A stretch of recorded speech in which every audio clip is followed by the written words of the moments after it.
What's going on, everybody? Welcome to tonight's broadcast on Aegis of the NACL Open Qualifiers. We're coming at you with a qualifier match from Group A, where we have going to be Polestar. Thank you very much.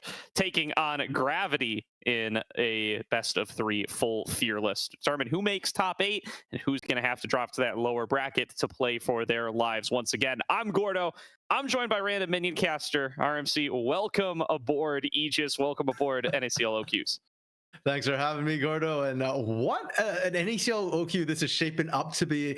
I didn't join committee this split, so I wasn't keeping up as much with the Swiss stages. But when I was looking at this, I was shocked by what we saw in Group A. Pulsar, Gravity, and BlackRock Esports all in the same group. And Gordo, that means tonight's match is not only to figure out who qualifies right into the next stage, into the proper playoffs, but into the elimination bracket, but also who is likely to have to face BlackRock Esports, or Lord forbid, next level esports beating BlackRock Esports. That would not be an easy match to have to play survival in. No, not at all. So definitely a stack group here. Maybe a wise choice to dodge out on some of the hate mail there this time around, RMC. You don't hold responsibility for how these Swiss stages shook out. So, we're just spectators here. We're just along for the ride. And what a ride it has been. Let's start things off by checking out our rosters here. Let's get on to Gravity first and foremost. This roster from top to bottom loaded up with a couple of folks formerly of Team Fish Taco and formerly of the NACL, Lunacia, Crackodon, Onat, Zev, and Phantom Star. Yeah, and Phantom Star is playing tonight. It does seem like Phantom Star is coming in instead of Applause. I don't know if that's going to be a permanent change for this team, but at least in the first round, it was Phantom Star stepping in. I recall in the interviews, Phantom Star was actually very much looking forward to this particular match against Pulsar, and specifically against Ariandel. And Ariandel, I feel like there's... Crackodon's also been on the same roster as Ariandel, so there is some kind of like crossing here between both of these teams and these rosters. Yeah, absolutely here. And yeah, definitely seen some really great performances out of him in the past. I'm happy to have Phantom Star here. He's been a really impressive player over these last couple of splits. I think he had some great accomplishments with that Abandoned Kitten squad last split. So happy to see him getting to participate with one of these really highly rated squads like Gravity. But they have got their work cut out for them tonight. They're going to be facing off against Polestar, our 5-0 team from the Swiss stage. It is Hoarder, Will, Ariandel, Prismal, and Clarice from top to bottom. Yeah, and if we're talking about, NACL experience as well, let's not forget Will on this roster, the jungler, also coming off of an NACL split, Prismal as well. So both these teams mechanically incredibly stacked. And for Polestar, what I think surprised me the most is that they are working as a unit, it feels like, faster and more than a lot of OQ teams. With sort of all the roster changes we see in OQs, it's not uncommon that the first couple of games, the Swiss stages, the GSL stages, teams look like 5 really good players, but not the smoothest. Whereas with Polestar, how quickly Will is able to reinforce lanes and Ariandel's map movements often make them feel like a more seasoned, experienced team. Yeah, I definitely agree there. The player to watch for me here and the matchup to watch for me tonight is going to be Hoarder versus Lunacia. Lunacia been really highly touted as this lane dominant, lane focused player here in the tier 3 ecosystem for a while, and has had such impressive performances, even going as back to last week, right, where they were able to have a great Olaf game running on over the competition. I believe it was Diesel at the time, and doing such a great job of it while he was at it. Hoarder, meanwhile, a player that I've been very hyped on for a couple of splits ever since he won an ACL MVP back a couple splits ago. He was our first team top laner back on Return of the Middle Sticks way back at the start of his career. Now he's been grinding in Korea for about a split, hit some high ranks there, came back, I thought was insane during the Swiss stage, had some really solid carry performances, maybe a little bit quieter in their match over Next Level Esports, but, more than enough to be able to come on up with the win. So very excited to see how he's going to be able to do up against some tough competition in the form of Lunacia. And it's kind of funny to the histories, right? Lunacia, last time we saw him playing comp was Team Fish Taco, pardon me, in 2023 in NACL. And after he left, after TFT got relegated, guess who stepped in? Hoarder stepped in for TFT. So in a way, kind of that successorship coming through as well. Definitely an interesting lane to watch to see if Porter really might have been the better top laner in this particular pick, or whether it was other things, and if so, maybe Lunacia kind of gets a bit of revenge on TFT for saying, hey, I was the better top laner. Absolutely here. So it does look like we're going to start kicking things off with the draft before too long. Pulse going to be kicking things off on the blue side, Gravity on the red. We'll see what these guys have as a read on the meta coming on in. It does look like it's going to be a start off with a Sejuani ban here from Pulse. That makes sense. I think Krakadon as a jungler is a very good facilitative jungler. I did, however, like his Karthus, that one less facilitative, but Sejuani, Maokai, these sort of picks seem to be his bread and butter. If there's something I want to see from Gravity banning, though, I want to see targets into the mid lane. Ariendel, a player who's been around a long time, great grinding ethic, but the champ pool is a little bit interesting. I know him for his Galio back in the old days, but in this OQ so far, it's been Aurelion Sol he's been using to dominate the competition. For sure. And now, as we start to get deeper into these bans, there's that Aurelion Sol ban you were asking for. It's going to come out of Gravity, actually, surprising enough. So, yeah, should be. Oh no, wait, no, that was expected. Sorry, yeah. I'm mixing up ideas. Yeah, no, Gravity definitely should be banning the Aurelion Sol. They're going to take that one away from Ariandel. And now that Jax directed over towards Lunacia, there's definitely a Rumble ban directed towards Order as well. So bit of respect being paid over towards each of these top laners towards each other. Interesting to see the Tristana ban on blue side going to get met with the Ashe. And now let's see what Pulse look to snatch up for themselves first here. Yeah, both the Jax and the Tristana a bit surprising to me, considering that Horde and Ariandel, I think, have played more of those champions in the OQs so far. Granted, they are somewhat meta, so understandable. Pulse, okay, we talked about Sejuani and Maokai for Krakadon, and Will taking that one away himself, trying to pinch Krakadon's bowl a little bit. That's interesting to me because, first of all, Maokai tends to set up for AD mid laners in this current meta. You banned away the Tristana, you're giving away the Corki, and AD mids hasn't really been Ariandel's bread and butter historically. Not only that, but Skarner's up. Is a little bit nerfed on the patch, yes. I will not lie, but it's still, I think, a champion that very well may be worth some selections. Perhaps these teams feeling otherwise, as the Zyra will get locked in. There's that AP jungler to pair up with the Corki we were talking about earlier. Okay, yeah, Zyra can technically still be flexed into mid or support, but I do agree. I think picking in the jungle right now is very strong, especially into something like Maokai. Your Stranglethorns serves a very similar purpose. It can be used as engage or disengage. Pulsar, though, indexing towards it. Ezreal, Gordo, on the current meta, we're seeing a lot of double, triple marksman compositions come through, and especially now with Fearless Draft being the format here, taking all these picks out can really pinch the pools in later games. Yeah, definitely can here. So will be a fun one nonetheless to see the Jace end up coming on through here for Pulse. So Ariandel kind of pushing the borders a little bit of what we anticipate seeing from him in most scenarios. And now this Leona coming on through for Gravity. Will that be the lock-in? It will. So going to not know what the AD carry pairing is going to be, but putting a lot of priority on that hard engaged support. And you know what? I like to see it, especially when you have Zyra in the jungle. You want to make sure you're confident in your ability to get these fights started.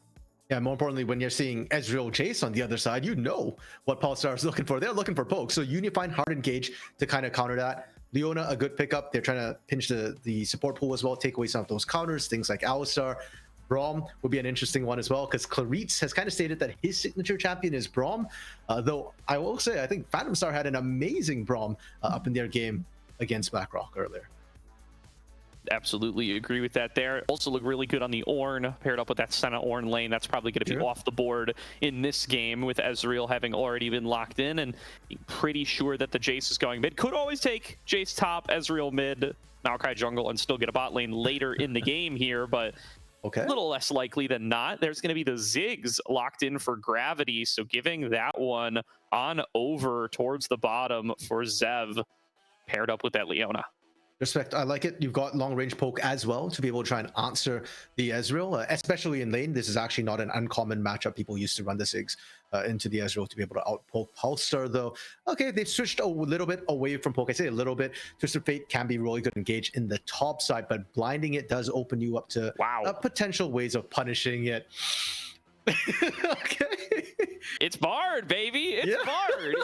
Like, listen, there's at least 3 supports banned, and if you count the Ashe, the Leona's taken away. Nautilus is still up, but I guess we're just Yeah. not doing that these days. We're going all in on the roaming lane. I mean, this is as good an opportunity to pick Bard as you're going to get. You've got Ezreal in your bottom lane, so you feel very comfortable leaving him on his lonesome, and there's some nice lanes to snowball in the form of the Jace and the Twisted Fate.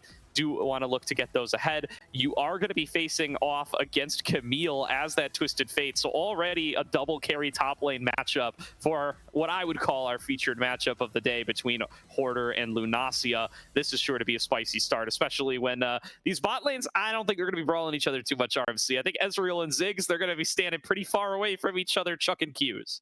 Yeah, I'm just waiting. Once that law chapter comes in for Zev there, and with the Ziggs, you just kind of wave clear duty at that point, poking back and forth.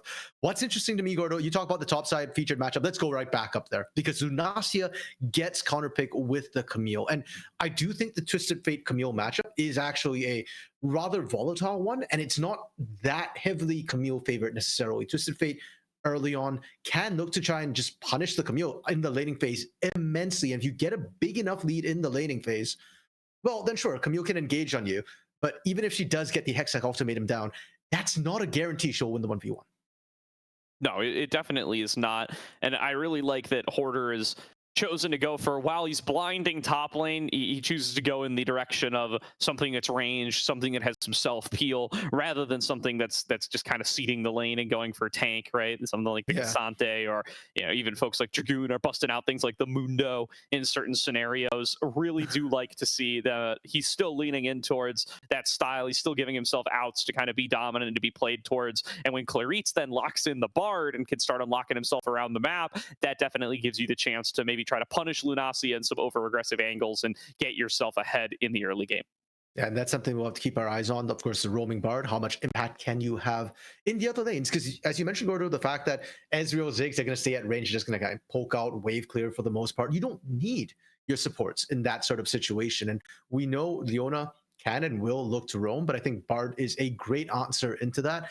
And it's also really safe, non-committal disengage, right? Like you just throw down the Bard ultimate there, and you can stop teams from engaging on you. And that's really all you want to do, need to do as a poke composition. Yeah, for sure. And, not too lacking in the poke department either are the Gravity squad, right? You can lay down these plants. The plants are going to be especially frustrating because they will block Ezreal Qs, they will block Jade's shock blasts, and they will make things tough to actually be able to throw them on through, as long as Krakodon is kind of wise about where he places them. Onat and Zev going to be able to represent quite a bit in the poke game as well, as they throw down their longer range abilities. Corki, maybe not the poke monster that he once was. I would say probably an inferior poke champion than Jace, but still going to be able to do his due diligence over there. And if they're just going to be trying to fire shots into Will, can certainly pick up some slack there. I do think the big point to notice here, though, is if these two teams do get into some kind of poke standoff, I think the big difference maker could very well be Will being able to stand up there, build full tank, and really actually be able to withstand everything that's going to come his way. The closest person to that on Gravity is Phantom Star, and he is going to be out of support's income.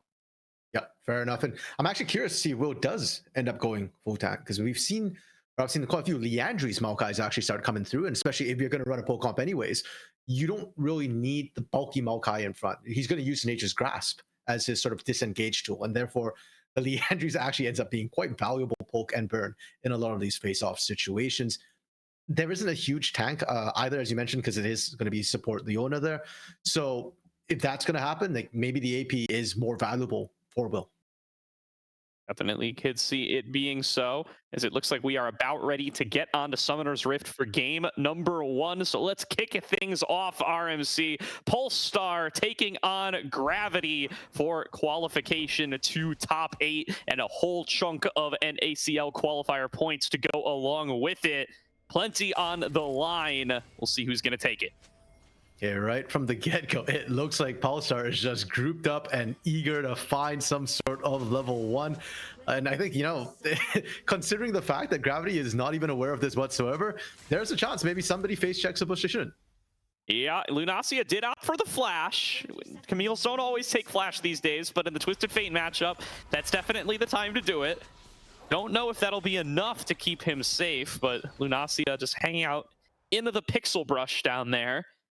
not even spotting a Hoarder, so it does look like they're just gonna say, all right, you know what, it was worth an effort, we're gonna chuck down a ward, we're gonna leave.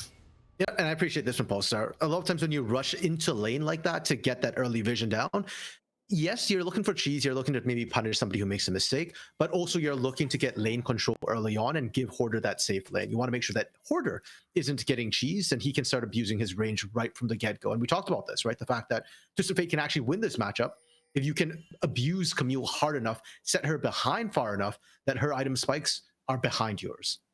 Yep, and this is respected by both parties. It's a Doran's shield start from Lunacia, it's a Doran's blade start from Hoarder. These guys know how these early trades are going to go, and that until she gets access to Hextech Ultimatum, it'll probably be tough for Lunacia to actually be able to come in and find these trades. Just gonna get gold carded, and Hoarder's gonna walk away and probably end up with more damage at the end of the day thanks to it. Even with those little Twisted Fate nerfs that have ended up coming across towards wild cards, the range makes a whole big of a difference, as mid laners know all too well every time they try to play assassins. Oh yeah, especially with Hoarder running Flash Ghost as well. Lunacia, you got to all in and win it, right? You get that Flash once, you get an Ultimatum once. Ghost's cooldown is so much shorter. We're seeing a lot of poke happening in the bot lane though as well. Phantom Star, even at level 1 with that Zenith Blade, just trying to get in there, get the passive procs to be able to chunk, and Clarit's on this Bard. Early levels, kind of squishy. The trade is actually still favoring that level 1 Leona.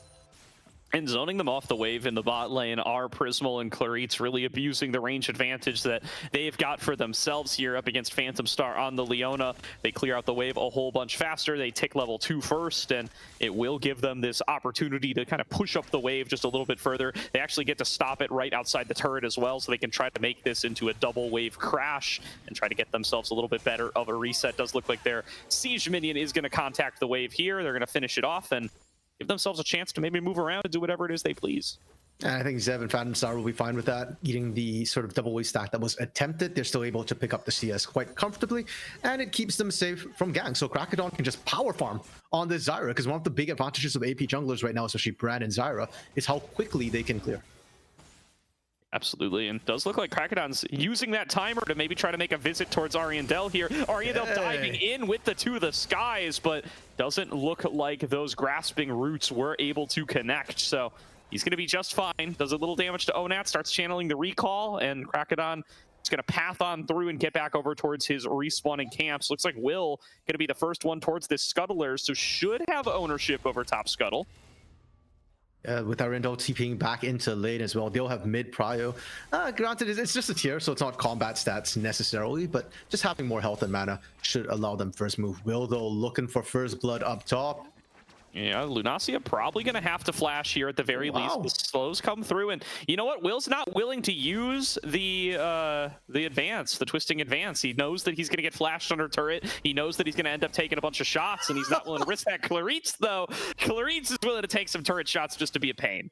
Okay, I actually really like that from Clarit's. Yes, you're taking turret shots, but at the same time, because you can't top as a support, you can just recall and walk back to lane, and you don't lose that much time. Meanwhile, as well, I do want to highlight that for Will to twist it advance onto Lunacia, he had to flash. So if you flash in, you don't have that way to get out, and if Lunacia drags you deep enough under turret, you're in trouble. So all in all, Pulsar just playing it safe, going for these small advantages and accruing it that way, and I don't hate it. Me neither. Does net Hoarder a little bit of an advantage anyway. Forces the TP out of Lunacia, which in the TP versus no TP matchup does mean a whole bunch. And Hoarder already coming out on top of the trades after Lunacia returns as well. Lunacia lost about half of his HP there off of some of those stacked deck triggers. And I mean, this is a tough position to be in as the Camille. You're down 10 CS, you're getting zoned off the wave, and you don't have the health to really trade now. And just a reminder, this was a counter pick from Lunacia into Twisted Fate. And again, we understand why it's done, but I do think we need to see Krakadon go up there and help relieve some of this early pressure as well. Just make sure that Lunacia isn't completely getting wrecked. Yeah, I mean, this is tough. They put the ward down in the center brush, get that trade extended a little bit further, and Hoarder's really taking the fight to him now, just keeping his vision up, needs to make sure that he doesn't leave an opening for Krakadon to make something happen. But, you know, we know they don't necessarily have this full info. Krakadon's down on the bottom side. There's no help coming for a while. Yeah, and a control ward just got put down by Hoarder as well on that pixel push up top. So he's really trying to isolate this matchup as much as possible. Even if they don't know where Krakadon is, they know where Krakadon isn't. Krakadon, though, making good use of the time, going to grab up that first Drake as well. I'm going to be honest, Cloud Drake, it's actually not bad, but as a first single Drake, it often doesn't feel that impactful. All right, it's dive time. Fishing for first blood. Our Polestar Will going to lead the charge. Hoarder going to tank up the aggro first. Okay. He does feel the need to break it, and with that magic damage shield, Will comes back in for the redive. The stun card goes on the turret. I don't think that was intentional by Hoarder. He feels the need to back away as well. Nobody's finding him. Finally, Will get in there with the Bramble Smash, and it wasn't too pretty, but it is first blood to Polestar. I don't know if it's the right person, though. I don't think they wanted it onto Will. Unfortunately, Will does look like he's building Leandries, though. So, you know what? Maybe we take that early. We try and snowball that. But the dive was, frankly, Gordo, kind of ugly up top. And I'm really curious if Gravity is going to be able to punish that, the amount of summoners that Hoarder had to blow up there. Yeah, no, target champions only, y'all. Maybe would have been a time for that one. Didn't end up coming through there for Hoarder. And Will might be a little too low to take these grubbies. He gets the one, which does give you the jungle monster proc. All right, he gets the second one. Sat Magic's doing its job. He's going to be fine. There's a honey fruit right there if Will needs it. Will's just playing with fire a little bit. Lunasia's coming down. You gotta be careful here, buddy. All right, Hoarder popping the ultimate. Now we know where everybody is. Will, well aware of the situation, is able to clean up his grubs, and it's a little bit of additional pressure placed on towards Onat with Clarice helping to push out the wave. You gotta understand, this is a team game. You know, Polestar knew everything. They used the Destiny to zone off Lunasia. That's what it was about. Not about the mid lane play. True. Yeah, it's a 2-for-1. You know, that's my story, and I'm sticking with it. Destiny does two things. All right, it shows everybody on the map, and it lets you teleport. If you can get value out of both at once, then more power to you. You're really using the whole buffalo there. As they do get pushed out of the jungle here, particularly Will gets pushed out of the jungle, as I do think that smite went over to Krakodon, so looking like he's one bird richer and just continuing to farm up that CS lead he's built up over Will. During that time, Will is spent trying to dive top lane.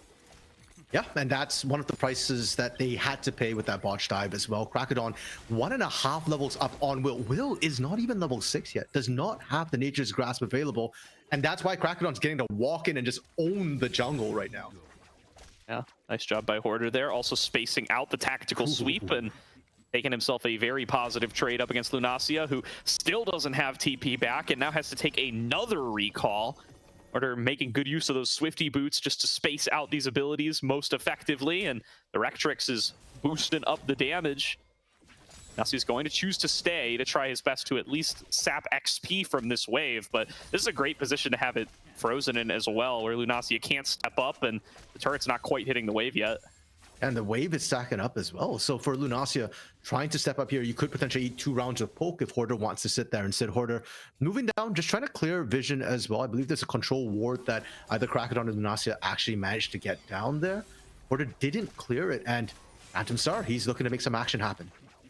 He's going to need to, but I mean, his top laner, who's going to need to be bringing all the damage, I don't know if he's going to be willing to go in. So Phantom Star kind of forced off the play de facto before he even gets to show his face. He's going to need Krakodon to come over here and actually rep the damage, but now he's showed his face, and Hoarder knows the deal. Yeah, if anything, Hoarder is wasting so much time from multiple members of Gravity. The backups here, Clarice and Will now level 6. Oh, they're throwing down the Twisting Advance or the Grasping Roots or whatever it's called, as they're going to be trying to keep them off of this tower. They get some nice poke damage across, but it's not going to be enough. Nasia can't base right now, Gordo. Yeah, I mean, he's just kind of trapped here. He's kind of wishing he may have taken that recall opportunity when he had it. He would have lost some turret plates, sure, but he would have at least been able to get back into lane and have some health and maybe participate in some of these potential plays with Nature's Grasp. Once again, kind of stymieing a lot of efforts there from the side of Gravity and just building up a sizable gold lead, a lot of which is on Hoarder. And what's really worrying as well via Gravity was the fact that you don't know where Ariandel and Clarice were. You knew that they had reinforced Hoarder at some point, but beyond that, they could have backed off, and Phantom Star still had to sit top and babysit Lunasia until Lunasia could actually get the base off. Now Lunasia finally goes back, plates still go down. Hoarder not actually trying to push this and take the turret and complete it. In fact, going back to recall, and I'm wondering if this is set up for the second set of Void Grubs and or Dragon to come through, because those objectives, it feels like, is being prioritized right now rather than the immediate plate gold. Absolutely here, Ariandel clearing out the wave just a tiny bit as Phantom Star pays a visit towards his lane as well. If you look around the rest of the map, there are kind of faint CS leads over towards the Gravity members. So some of this waiting on Zev to be able to clear out this wave coming into him is it's now been turned back around by Prismal to some degree. But it's just all dwarfed by what's been accomplished in top lane. Hoarder's gotten 3 turret plates for himself, and that first blood gold over onto Will is really just cementing them at about 1.5k gold ahead here at 11 minutes.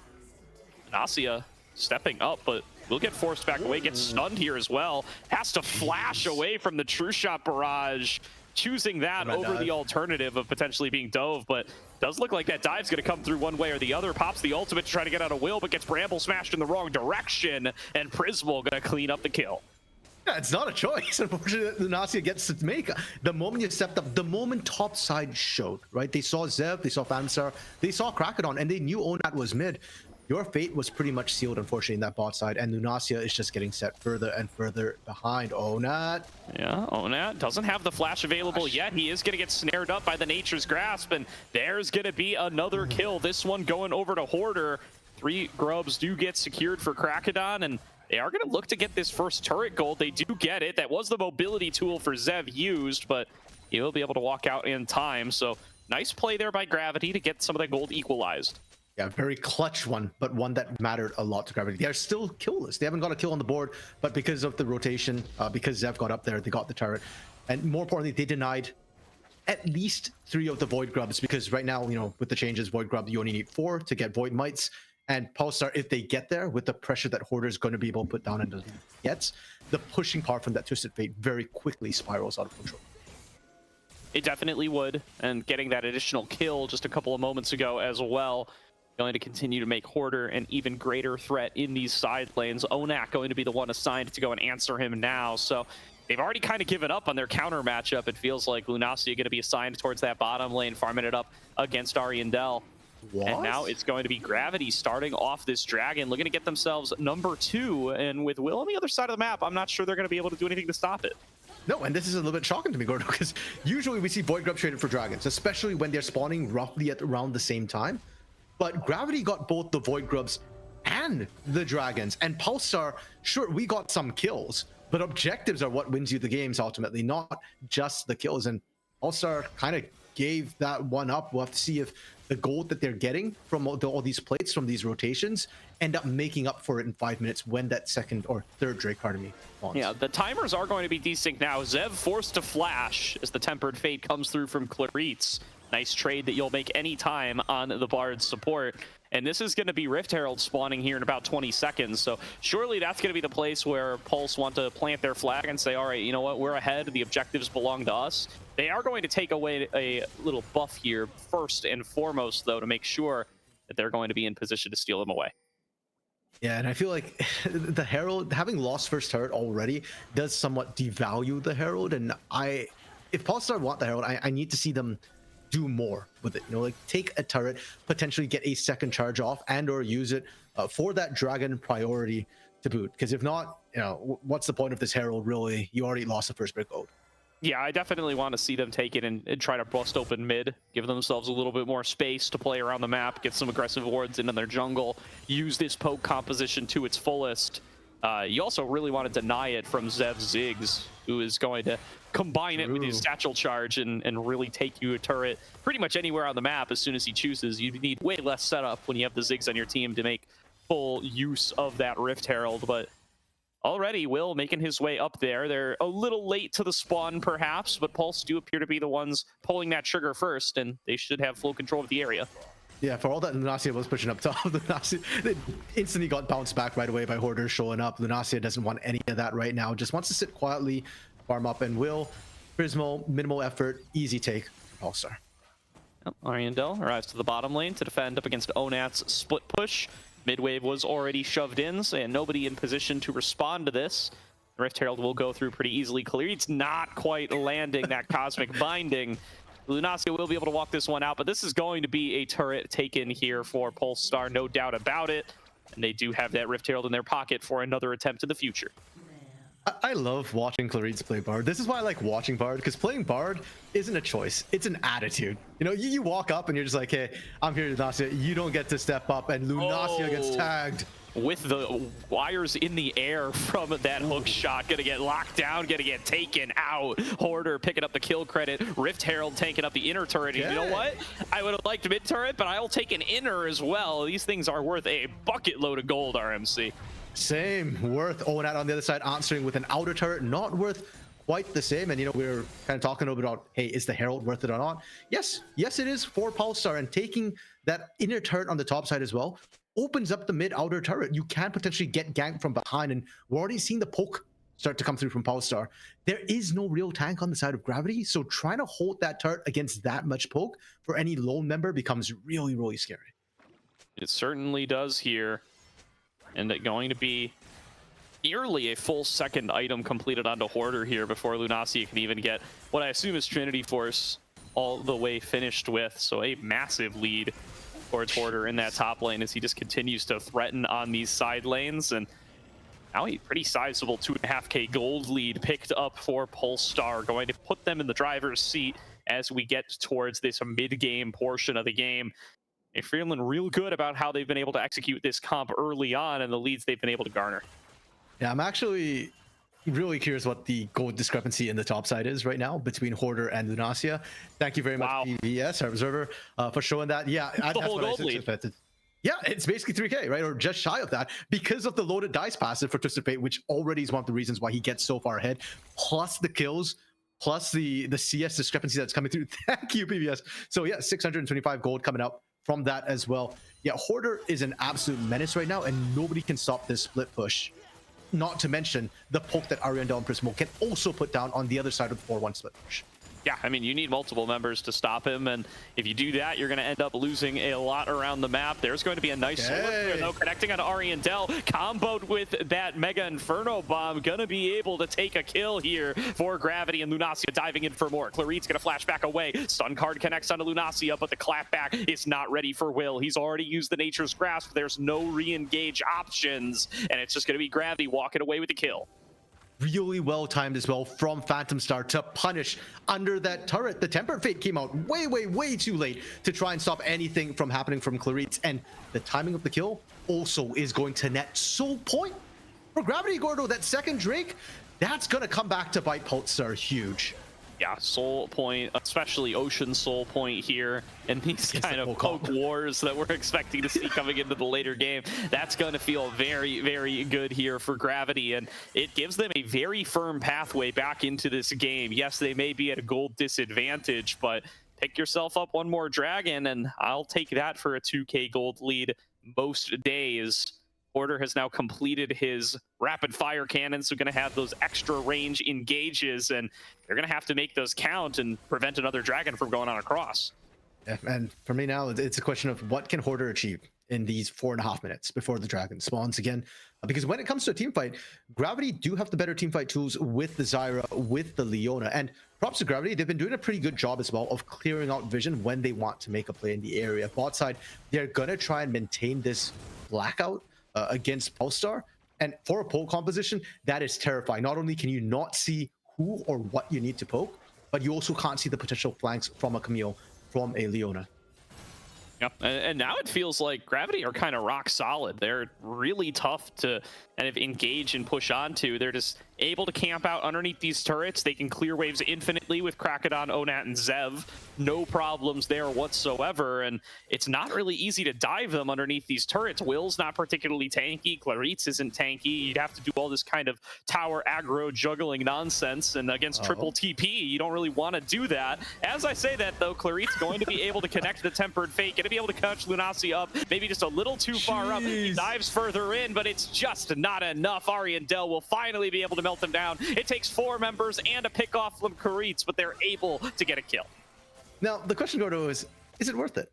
Because we are investing so much resources into the side lane, we don't even get the turret. Zev is able to clear out the wave, get there in time to kind of protect.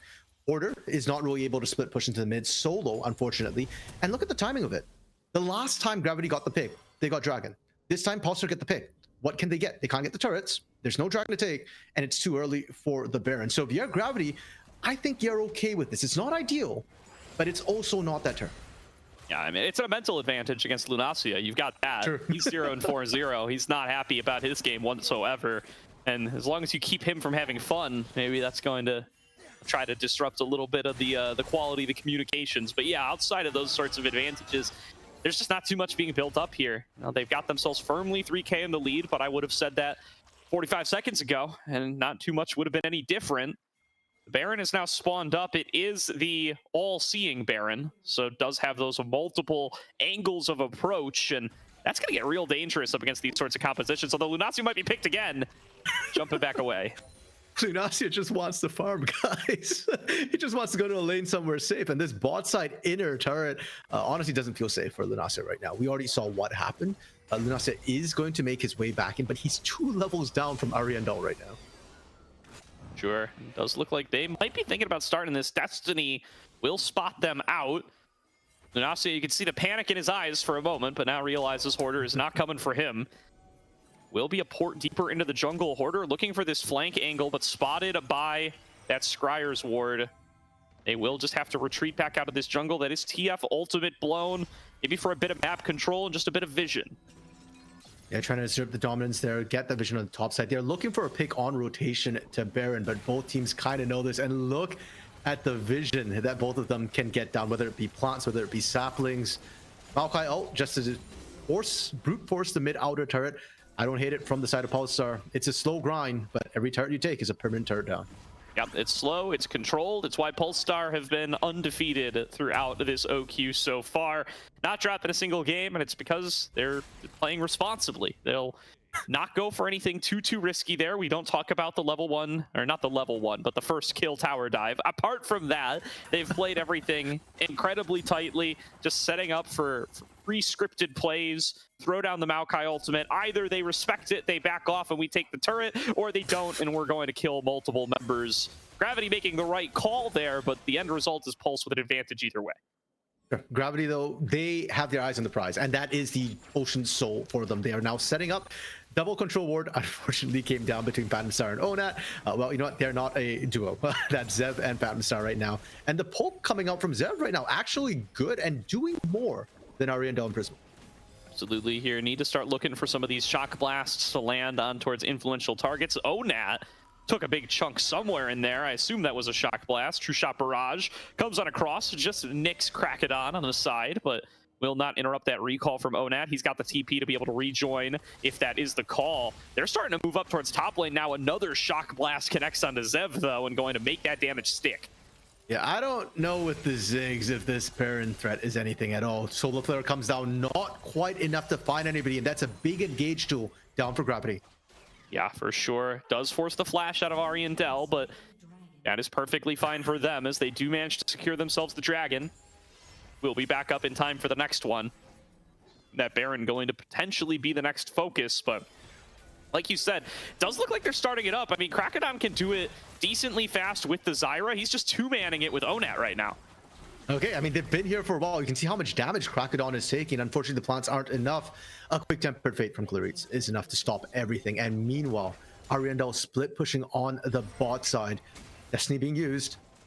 Looking in for a potential port angle here, going to go in deep behind, has access to that rapid fire cannon, gets the long range stun on towards Onat. Krakadon very low as well. Flash forward from Clarice. There goes Will into the back line. Bramble Smash connects onto 2, and they're going to clean up a 2-for-1 already. Ariandel push deeper into enemy lines, gets hit by the Mega Inferno Bomb, but will be able to back out in time. It's a 2-for-1 trade, and that's all that she wrote for this fight. Polestar taking the positive trade. Yeah, I think Polestar are going to be very, very happy with what they managed to get. And Goro, I want to talk a little bit more about Ariandel right now, because I think a lot of what he's doing in this game is really, really strong. His map movement and his map awareness is really, really good. Back in the day, he used to be known as a bit of a Galio one-trick. And I think one of the reasons why he was so good at the champion was because he's very aware of what's happening on the map. Like, even this series of plays, right? Ariandel goes down to the bot side, pushes that. You see how quickly he is able to respond to this top side, to full up on Hoarder, and to punish Gravity. And as the map opens up more and more, as less turrets are there for Gravity right now, that strength of Ariandel's is going to continue to show. So I feel like not getting this Ocean Soul for Gravity is going to really, really hurt. And I'm not confident that they'll have another shot. I think Polestar is going to keep a stranglehold over that dragon and over this Baron. They are definitely in a very strong position here. Will claiming himself this Scuttle Crab going to secure them a little bit of additional mobility and vision in and around the Baron. Zeb forced to flash away as an engage coming in towards him in the mid lane.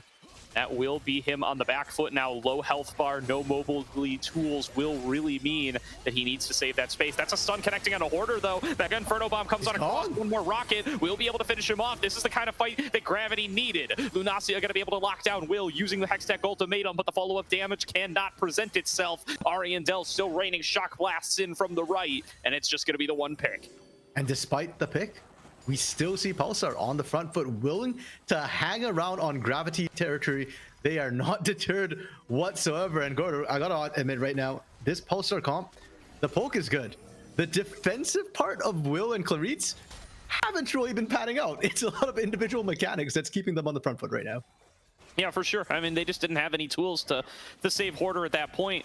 You do not want to get yourself caught in the center of the solar flare without any preemptive CC setting you up for it. And if you do, you're going to get punished. It's a nice find by Phantom Star, but I think nice is all we're really going to be able to say about it because it doesn't seem like it's going to be relevant for the rest of this game. Yeah, and that's on the rest of Gravity right now, right? I think Phantom Star is doing a fantastic job stepping in as a sub. Again, I don't know if he's now going to be the regular starter for this team, but he's been doing immaculately last series, against it was BlackRock Esports. His Braum was huge. This game on the Leona, his solar flares have been absolutely on point. And I feel like if Gravity are coming back into the game, it'll probably be off the back with Phantom Stars engages. Yep, I think that would definitely be the target to be focused on there. So could be big opportunity for Phantom Star to make a big name for himself in the GSL stage if he's able to pull a comeback into a game like this. But 5K gold advantage means that we are certainly expecting the highest seeded team in this tournament, or in this group rather, to be able to come on out on top. Definitely looking like they have a firm game plan of how they intend to do so as they start to set up vision in and around this Baron, and just want to be able to catch Gravity unaware as they push themselves into the jungle. Okay, Goro, so about a minute to Dragons coming up. The last Dragon we saw, Pulsar kind of abandoned it after getting poked out a little bit. Gravity ended up abandoning it after getting poked out a little bit by Pulsar and went for the Baron. Now, I do think the Ocean Soul is so much more important than the Baron for Gravity right now. Baron lasts for a while, but Soul is eternal. And especially against a poke comp, I want to see Gravity really commit to this. Get in there, get vision down, and ideally get a TP ward for a flank from Lunacia. Yeah, I mean, Pulse already has 4 members in this Tribe Rush. They're making it as hard as possible for those sorts of wards to come on through. Solar Flare comes out, only manages to slow up Will. They need to finish this kill off. He's got a Warmogs. He's going to regen it all back if they don't finish the job, but the job's getting finished on a Phantom Star. True Shot Barrage connects through the team. A flash away is required to get out of the Tempered Fate. And now down a member and down their only engage tool. Gravity are going to have to watch this Dragon fall. Yeah, they're going to be down a Dragon, potentially a Baron as well. Both the team fight tools from the side of Gravity are down. Stranglethorns went down as well. There's no more engage from the side of Gravity. You can still poke out Pulsar if they are at Baron, but you've got to watch for a potential counter engage or flanks coming in as well, because we've seen Hoarder. That man right now is more ready and willing and able to find engages with those gold cards just running at you. Absolutely. He's got the oh, what is that item called? The one with the alternating attacks? Terminus. He's got Terminus completed now. I'm still learning my season 2024 items, RMC, as ashamed as I am to admit it, especially the 80 carry ones. Terminus coming on through here for Hoarder, and that's just going to make him all the more dangerous as he continues to get those procs on hit with the ridiculous amount of attack speed he's built up for himself. And that Baron going to be the focus now for about 4 minutes, as there's just nothing else on the map to take, and it belongs to Polestar. Yeah, just look at the vision. There's hardly any red wards even approaching the Baron. Phantom Star has gone on that solo mission to get some vision down, but I'm going to be honest, it's not going to be enough to try and stop the Baron. And you talk about that Terminus as a whole, you know, with the Terminus, with the Kraken Slayer, Pulsar is going to be really effective at burning down this Baron. Yeah, maybe a little bit of a pick onto Will here. Great dodges, though. Avoids the rasping. No way. Avoids the solar flare. Gets away from Lunacia with the flash, and Will just styles on him. That's multiple engage tools. Pretty much everything that Gravity has thrown at the tree, and he dodges it all. There's Mo baiting with the cleanse, able to get on Lunacia. Oh, what a stun there on the plant off the back of that Cosmic Binding. Beautiful stuff from Clarice. Another one connects at max range, but there's not going to be the follow-up available. Flash in, another Zenith Blade connects onto Will. He's just going to ride that train further away, though, creating his own ride out. Bramble Smash and a Twisting Advance, and Phantom Star is the escape route. No chance to lock down Will. He's going to regen it all back off of Warmogs. The inner turret's going to fall. I love this confidence from Will coming through right now. Right from the get-go, when he broke the ankles of Gravity chasing after him, and he re-engages, he takes that bar portal all the way in as well, and buys space and time for the rest of Pulsar to take that inner turret. Beautiful. And now, with that pick onto Lunacia as well, they can collapse back and actually start Baron. I was going to say take full control, set up perhaps a death push, but no, they are committing to this. Yeah, I mean, I would say they have double AD carry. They do it pretty fast, but they're not using either AD carry. Hoarder is in the middle of mid lane to trade 1-for-1 with Krakadon. I mean, that does take the smite off the map, I suppose, but I don't know if I would do that if I'm Pulse. No, because he was one of the big shredding tools on this Baron, and with Hoarder down, Baron isn't going to go down quite as quickly. I think that's huge to shut down Gold as well, going the way of Gravity. Now, they are pushing in. Keep in mind, they've got a Ziggs. They can push real fast. Yeah, there's going to be the Tempered Fate. Connects onto 2. It's a 4 versus 2 for a couple of seconds, but the damage not quite there. Shock Blast connects onto Onat and is going to take him to very low health totals, but the follow-up CC, it's not connecting. There's no Tempered Fate left available. Clarice starting to get focused down. Gets hit by another rocket. Lunacia going to try to finish him off. Will end up trading his life for it, and it's going to be 1-for-1. Now Will continuing to advance forward. Phantom Star going to be the next target. It's Prismal. Full combo on a cross. Doesn't connect the ultimate, but doesn't need to. Will is all over Onat, but Onat's turning it back around on him, firing up the Gatling gun and taking out the tree. It's going to be a positive trade here for Gravity as they successfully disengage. And all I can say, Gordo, is without Hoarder, that gold gap is not that 7,000 we're seeing on screen right there. It's a lot closer. And Gravity, they like those odds with Hoarder off the map. They were willing to take the equal numbers trades. They traded hands, and when all said and done, a lot of gold going the way of Gravity. Much needed gold to try and catch up. They haven't closed the gap. It's a little bit smaller. Very good stuff here from the side of Gravity to try to fight their way back in.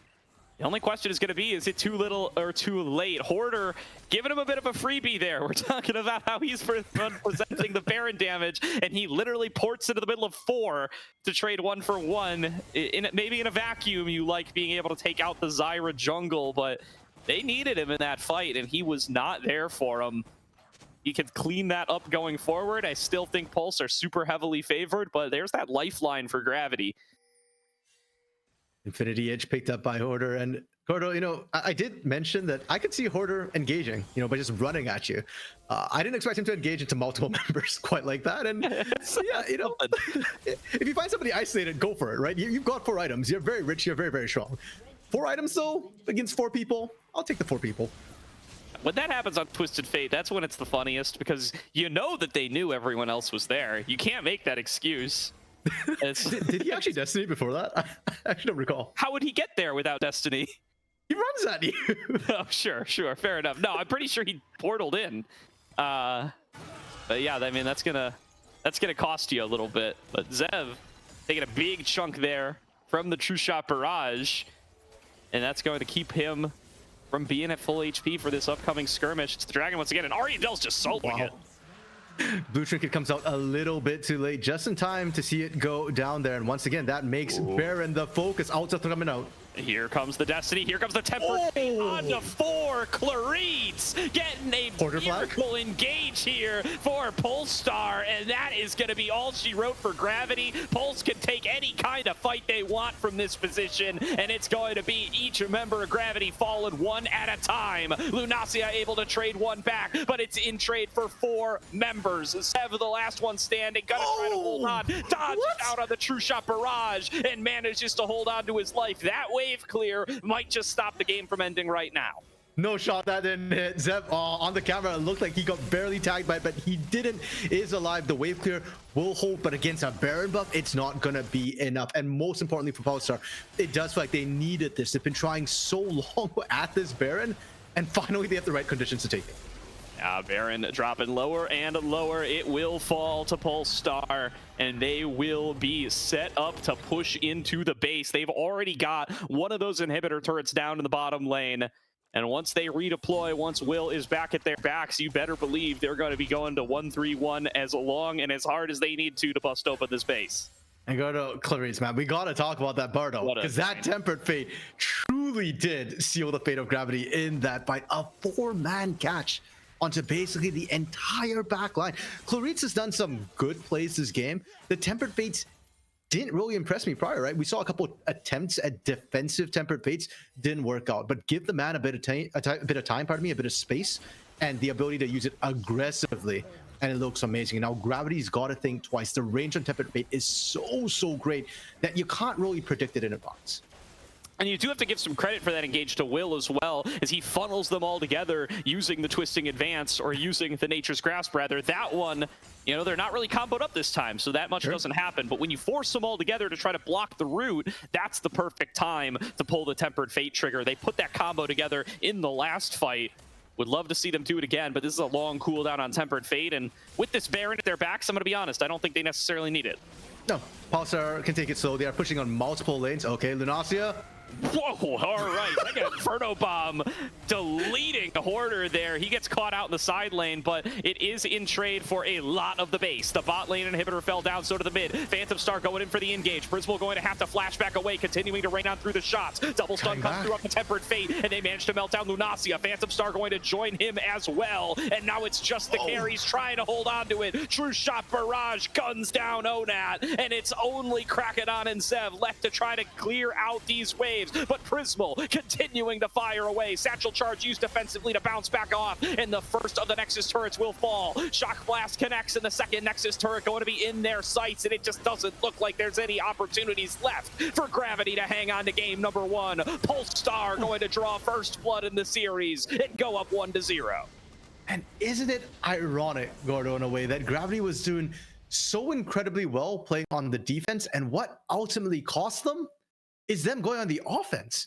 The fact that they actually pick Hoarder should have been a good thing, but ends up costing them everything, because they end up overextending, thinking they could win the 5v4. And with that, I mean, Polestar is 5-0 for a reason, or pardon me, 7-0, now 8-0 in the OQ for a reason. Yes. And we just saw it. Quick maths, but yes, 8-0 is where they find themselves right now. And what a start of things here for Polestar, just running through these open qualifiers and having a pretty clean game all around. I mean, Hoarder, he started having a little fun with it towards the end, I'm not going to lie, getting picked out a couple of times in a couple of scenarios that maybe weren't fully necessary, but after having already put the team into a position where them winning feels inevitable. And if that's the only time you make the mistakes, then the mistakes are a little bit more forgivable. Fair enough. And keep in mind, it's Fearless Draw, so that Twisted Fate that did so much work for Hoarder won't be available again. And there isn't a champion that does quite the same thing. Like, yes, there is Bane if you're looking for an AD carry in the top side who can try and win out those 1v1 duels. But without the loaded dice passive, it's not as easy to deal with a champion like Camille, though I guess Camille is also off the board. So Bane might be something we see coming through for either Lunacia or Hoarder next game.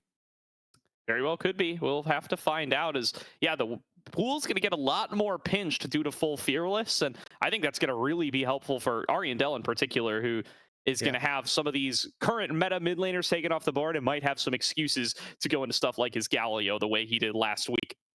We'll find out. We're going to throw it to a quick break here while we get ready for draft number 2, but we'll be back very soon for the rest of tonight's series.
Welcome back, everybody, to Aegis Esports' coverage of the NACL Open qualifiers, where Polestar are up 1-0 over Gravity. Gravity now moving over to the blue side for game number 2. Going to see if they can equalize and take us to a game number 3, RMC.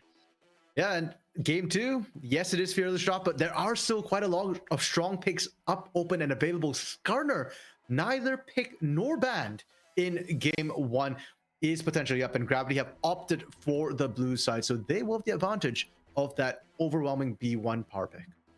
Yeah, that's crazy. Did they just kill this champ? I'm looking at UGG. He's got a 45% win rate top lane right now.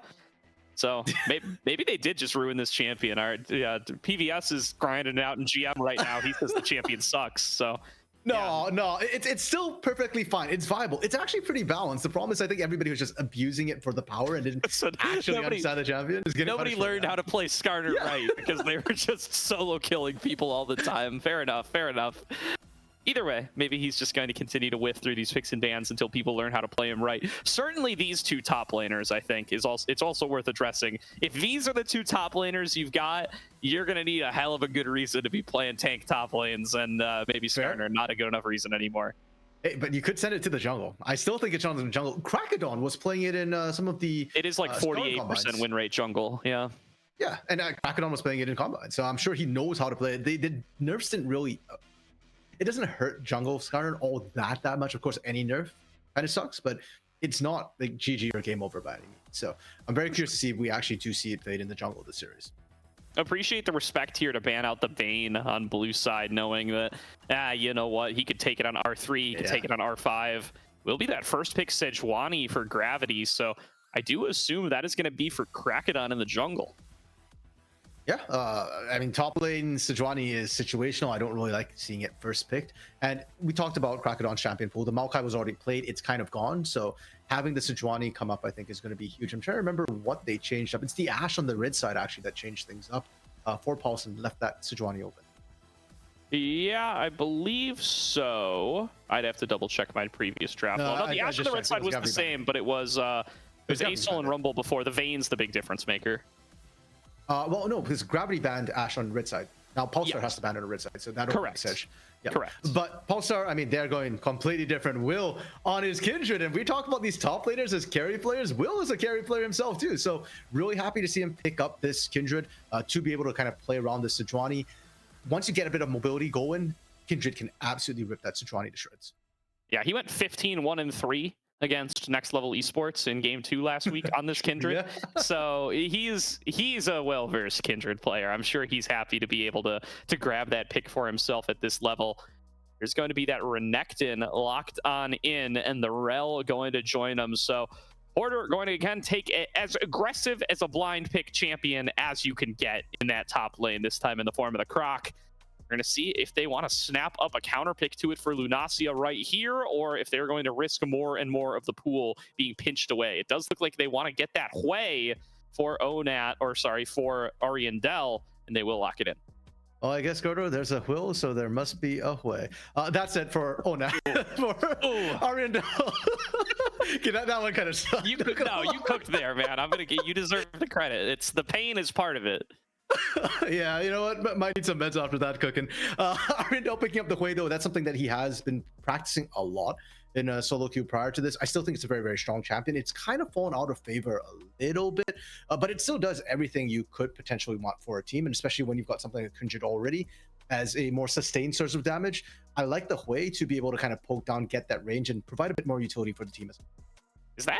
Is that Gravity putting some respect on the Clarit's Galio? It's a Galio ban, having seen the Hui locked in. That's a little bit of a surprise. Can Hui be flexing to bot lane right now? They clearly think Prismal's playing this way because they're banning mid laners. I don't think of... Okay.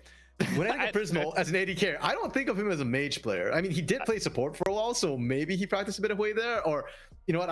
I just take it more as a Clarit's. Like, maybe Hoarder's been cooking a top lane Hui, and okay, well there's that option out the window. The Kazante locked in for top lane, that's going to be for Hoarder up against the Renekton out of Lunacia.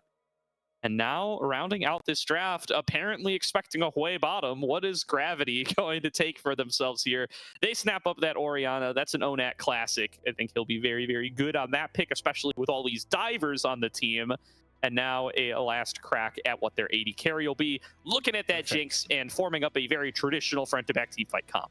Yeah, I think they need a lot more damage to come through because Renekton's not going to bring that much team fight damage. You've got a lot of ball delivery systems. You got a lot of frontline. You needed something to kind of round that out. Pulsar, on the other hand, yeah, it's going to be a Varus. I feel like if we were game 4, game 5 here in Fearless Draft, Gordo, understandable that we're thinking it might be a Hui bot side. But right now, there are so many AD carries available. You know, you've got the Aphelios, Lucian, Kaisa got banned, pardon me. Kalista is still in. Jin is something that we've seen so much of. It just boggles my mind that we're throwing mid lane bans when the Hui was showing. Yeah, I'm a little flabbergasted here. I don't really understand what the read is here from Gravity, but I mean, the draft's done. It is what it is. So it's going to be Varus in that bottom lane. They forfeit a couple of bottom lane bans, I suppose, and the Varus does come on through for Pulse. Yeah, so we'll see. Yeah, and now, I mean, we got to evaluate the drafts as well. We talked a little bit about Gravity's draft here. I think it's really, really solid front to back. Very, very standard composition. Whereas I think Pulsar, okay, they didn't cook anything too exotic here necessarily, but their comp kind of feels a little bit front to back as well. I fear that they're not going to be able to quite match what Jinx is going to be able to pump out later on in the game. On-hit Varus is a little bit weaker with lethal tempo having been taken away. You could run lethality Varus if you're trying to poke out the back line and with the Kindred instead as the sort of frontline tank buster. But the question is whether you can bust their frontline fast enough compared to the Jinx and potentially the Orianna, punishing less mobile champions. That certainly is going to be the question here as you start on off our spectate delay before we're going to be able to kick off game number 2. I'm excited to see Ariandel in this way, though. Definitely a pick that I think suits him very well. Can really, again, take great advantage over good awareness of where everybody's at on the map. That Severing Bolt can definitely come on through and be a big assistance tool for the rest of the team. And again, there's a big shot for Claritz here, getting that high priority Nautilus support, especially as a counter pick to the Rel. I really do like the Nautilus side of that matchup, being able to interrupt your crash down and all the things like that. And another pick that's going to be able to roam around the map, help out Will, and try to set up opportunities to be able to get that Kindred snowballing.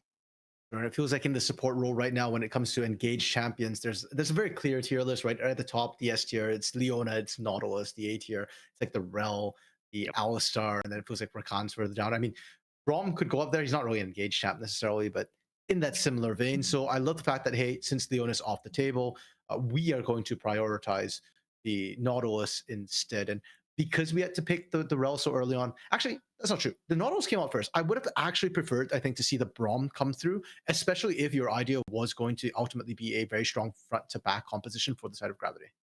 Yeah, and yeah, you're right. That is, the Nautilus did end up coming on through first. So, yeah. I mean, I guess that makes sense. It is a very high prio pick. So, going to be Claritz wanting to snatch that one up before it could potentially be taken away by Gravity, and then you never even get your Nautilus game. So, we'll end up coming on through. Hoarder, you know, I don't want to say he's seeding lane, right? The Cassante definitely has some fight in it, definitely can challenge in that top lane, but I would be lying if I wasn't saying I'm a little bit bummed to not see him on these sorts of high counter pick level characters, and instead maybe handshaking it a little bit up against this Renekton. Understandable, but at the same time, I do think Hoarder did what he had to for the team as well. I think Cassante, among tankier champions, you've got Renekton and Cassante who can still try and dominate the lane, still have a huge sort of 1v1 style impact in a lot of these fights, a lot of self-agency. So I like what Hoarder did, and I think it's partially because of the Kindred pick for Will as well. If you've got all damage in your team, it's very, very risky, especially into something like a Sejuani who can just pin you down and let their team run rampant across your team, as it will. So Hoarder picking the tank here, I think, was taking a hit for the team. And hey, that tells me a lot about him as a player as well, right? He's not all about the ego. He's about the win. Absolutely. You know, he busted out a Rumble game last week and a Skarner game last week. This was the old Skarner that was still super broken. So showed that he is willing to go for kind of that level of play and that kind of self-sacrificial style. Going to be doing it a little bit again here on the Cassante. Although, as my boy TDS always says, Cassante feels like a tank that's going even in lane up until the random point in the game where he just gets a good all-out angle and solo kills the other laner. He does that about once a game. It might happen, it might not, but on average, it's like 0.75 solo kills a game. It happens more often than not. Yeah, fair enough. And that's why I'm saying, like, if you had to play a tanky champion, you know, I like Hoarder on Cassante, right? You can potentially give some showmaker trauma to people. Oh yeah, you certainly can. So we'll keep the Cassante solo kill counter in the back of our minds as we get onto Summoner's Rift for game number 2. Gravity looking to equalize, looking to see if this front-to-back teamfight comp can get them the win over Polestar that will take this to full Fearless Game 3 where things really start to heat up. But for now, going to be a very, very calm start to the game. A full spread from Polestar here, and Gravity even maybe a little more defensive than that. They're keeping Phantom Star and Zev deeper in the jungle to try to spot out some of these less common paths. Yeah, and with Gravity's composition, I do expect them to need a bit of time to start scaling up. You kind of want your ultimates for the team fighting, and specifically for Zev, he's going to want a couple of items under his belt before he can really rip people with those missiles and those team fights just popping off. Whereas for Polestar, I think we might see a little bit more agency in lane from them. We know what Cassante can do in the 1v1s. Hui will need time to scale up, but Nautilus, Varus with Press the Attack, this is a lane that can look to burst down even a Rel. Rel isn't actually that tanky early stages of the game. And with something like a Kindred as well, Kindred wants to be playing aggressively, offensively, walking up with lane pressure to enable those invades. Absolutely here, and that starts off very early on with the first scuttle spawn. You want to make sure that you're going to be able to get your scuttler of choice, and that you're going to be able to make sure it has the mark on it, and that you're able to get that stacking on off early, as if you're not, it already kind of puts you onto a bad start already. Speaking of bad starts, Order stepping up there, taking some trades with Lunacia and just losing half his HP. Yep, and that's the thing with Renekton, right? You're fighting in that wave, doesn't matter, call the meek, you'll heal right back up. So Lunacia are very comfortable to step up right now and pressure on that level 1. And we'll have to see how Hoarder is able to handle it, because last game, Hoarder had full run up the lane. And I'm sure Lunacia has a lot of repressed anger and frustration, would happily take on Hoarder if he gets any sort of advantage in this 1v. Yeah, I would definitely agree with that one, as Lunacia just... Renekton, one of those picks that I really associate with him. I feel like a lot of his best performances in NACL were on this Renekton. Definitely a champion that is synonymous with the player in my mind. So the fact that he's able to get it here in full Fearless round 2, going to feel very good for him. And this is the kind of matchup where if you're going to be able to flex on Hoarder and you're going to be able to kind of keep that sort of respect as this lane dominant player, even up against the best in tier 3, this is the game to do it. And so far, off to a very good start over Hoarder. I'm gonna kind of be frustrated and also find it very amusing if Hoarder loses this matchup, because last game Lunacia got counterpick, didn't work out. This time Hoarder has counterpick, so I hope it does work out. We get to see Phantom Star actually with a very early roam into mid lane, getting the flash out of Arendelle there. Yeah, really nice stuff from Phantom Star, just getting himself unlocked early on. And props to Zev as well for being willing to let those sorts of things happen up against this Nautilus Varus lane. He goes for the early recall. He opens things up for Phantom Star. Now there's the potential risk, though, of something like this happening. Phantom Star caught in transit back towards bot lane, loses half his health bar, but that does buy time for Zev to clear out the wave, and he's probably not going to get dove for it. So we'll call that a self-sacrifice by Phantom Star. Fair enough. I don't think he's necessarily looking for the dive, though. Kindred dives are interesting. You do have some bursts, not a lot, so it does get kind of dangerous. I think it's more just trying to get aggressive, right? Get that vision down, potentially invade and try and take away what you can. Unfortunately, Will went in. Nothing was there. There's only chickens, and Will wasn't checking that part. He was checking more around the bot side, around that Krugs area. Yeah, definitely was. So going to be a little bit calmer for now. Crocodon visiting top lane. Ruthless Predator comes on across. Hoarder gets hit by both swings of the flail, but he will be able to flash out and get underneath that turret with the footwork. Hoarder will stay alive, loses the summoner spell, but gets to keep in lane and keep on farming. Crocodon hasn't left, though, and Lunacia is just waiting in the bushes. Got to play respectfully here. The dive forward, they get the stun, the unstoppable's not enough, and first blood goes to Lunacia, so no respect where respect is needed. Hoarder goes down. Really good patience and play from Crocodon. Flashes were traded the first time round as well. Hoarder's flash got burned, but it came at the expense of Crocodon, and I love that Crocodon kind of doubled down. And Gordo, Crocodon's a player, who I've seen kind of floating around, it feels like, in the mid-tier of T3 for a long time, and partially that's not the teams he was on. It felt like he couldn't find laners who he could really enable to pop off, but he himself has always had good mechanics. So I'm quite happy to see him on this Gravity roster right now with players like Onat and Lunacia around him. And you can see what his utility can do, what he can unlock when he's given these sort of laners who can really maximize the benefits he's giving them. Yeah, I agree. I think he had a really solid run of it over at CLOL this year as well with Western University. And Sure, yeah. it's really starting to stand out to people a little bit more. Had a great ACL with Gentle Hearts. And now, kind of on Gravity, probably one of the strongest, if not the strongest team he's gotten to play for so far. Looking to see if they can get themselves into top 8 nice and early here. Certainly a team that has a good shot at it, even if they don't win this run. They certainly would love to be able to put up a good fight. The dive started to come on through here. Clarit's just taking up the turret, no problem. But now it's a bit of a problem. The Aftershock expires, and Clarit's forced to flash back away. Zev not able to return damage in turn with this Varus, though. Getting the early piercing shot damage. Going to be enough to force Zev back. It's okay, Gordo. This is early season 1 of Arcane right now. Jinx is not online. She's powder, so she doesn't actually hurt that much. Prismo able to stand there and out-trade both Phantom Star and Zev, despite Clarit's having to kind of leave that area. Now, I do want to talk about junglers a little bit as we do see objectives go down. Dragon to Will. Void Grub's going to Krakodon. We talked a lot about Krakodon enabling his lanes.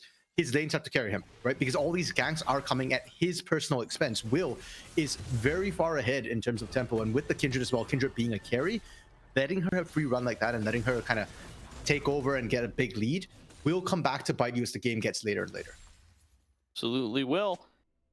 There's going to be Will continuing to just stack things on up. Doesn't have his marks of the Kindred yet, and is going to lose out on that extra one on the Scuttle Crab as Krakodon manages to clear that out again. So good job of keeping the Kindred at bay early on, at least in regards to the mark of the Kindred stacking. Phantom Star looking at a potential engage here, it feels like, but Clarice is in the wings, and the wave still isn't pushed in by Onat, so he'll get spotted and he'll wander on off. It's funny because I'm talking about like Krakodon's lanes enabling him, helping him out. It's not his top and mid where he's been.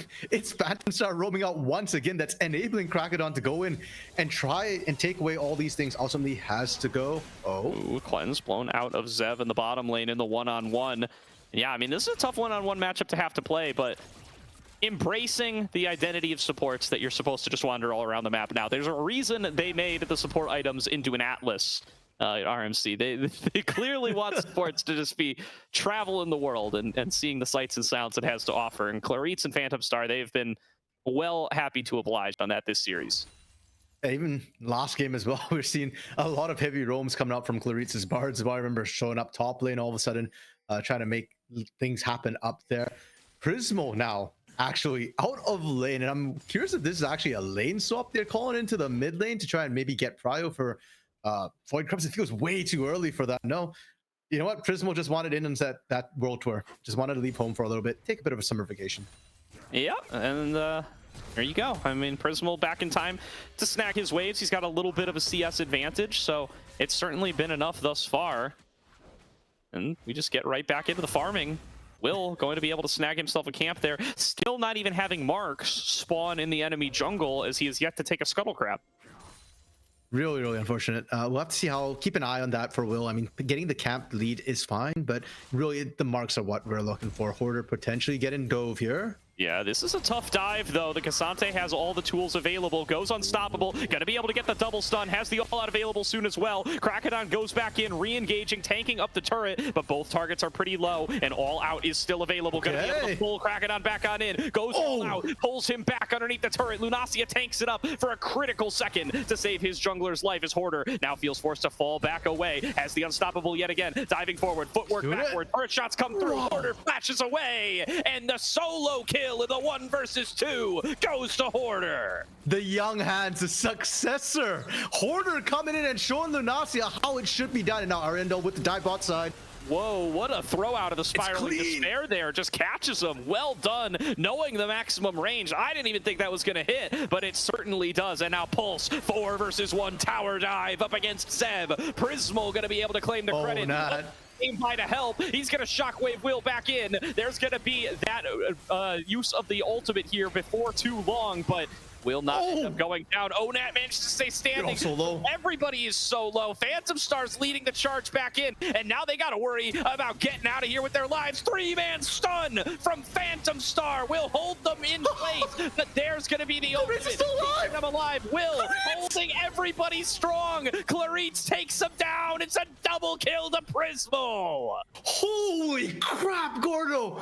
Polestar played that to perfection. The Lamb's Respite buying time, and they managed to keep all of Gravity out of the Lamb's Respite, so they're pumping out the damage, and there is no safety for Gravity. And Claritz survived outside the Lamb's Respite with the tankiness, playing just at turret range. Gravity, they got distracted, they didn't know who to go for, and ultimately you went for everybody, you got nobody. Oh my god, my heart breaks for Phantom Star there. The flash triple stun is the greatest move you can hope for as support in that position, and it is all for naught. Lamb's Respite out of Will saves everybody's life, and they just come up huge. Claritz is invincible with the Aftershock active, and Prismal is now truly wealthy. Well, Gravity, not to be deterred whatsoever. They recognize they screwed up. They're trying to bounce back. They've gone right to Void Grubs right now, trying to get all 6. And sure, bot side kind of fumbled, but despite the fact that Lunacia died on that dive against Hoarder, Lunacia is still winning the 1v1, is still able to get pressure, and will be able to secure them at least at neutral objective. And I didn't call it out at the time. There was too much going on, but that play by Hoarder in the 1 versus 2, I do count that as our random Cassante solo kill for the game. Fair. So credit to Hoarder there. He manages to make it happen, even as the quote-unquote handshake tank here does manage to come on up with the solo bolo gold. And the pressure in bot lane, it is not letting up. Will and Claritz happy to revisit and try to take the fight towards Onat here. He does still have the flash available.